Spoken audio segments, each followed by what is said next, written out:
இந்த ஸ்டேட்டஸ் வர்றதுக்கு முன்னாடியே நீங்கள் என்னைக்காவது ஒரு நாள் கண்ணாடியை கிராஸ் பண்ணும்போது பாருங்கள், இந்த கண்ணாடியில் யார் தெரியலான்ட்டு. புரியலையா?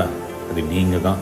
நீங்கள் தான் உங்களுக்கு அமைதியை கொடுக்க முடியும், உங்களை சந்தோஷமாக வச்சுக்க முடியும், உங்களை மடியில் வச்சு தாளாட்ட முடியும், உங்களுக்கு எல்லா விதமான ஒரு உறுதுணையாகவும் இருக்க முடியும். வேறு யாராலையும் முடியாது. நம்மளா தேடுறோம் கடவுள் எங்க கடவுள் எங்க அப்படின்ட்டு. கடவுள் எல்லாருக்கும் தன்னோட ஒரு போர்ஷனாக தன்னோட ஒரு பார்ட்டை அமுச்சு வைக்கிறாரு.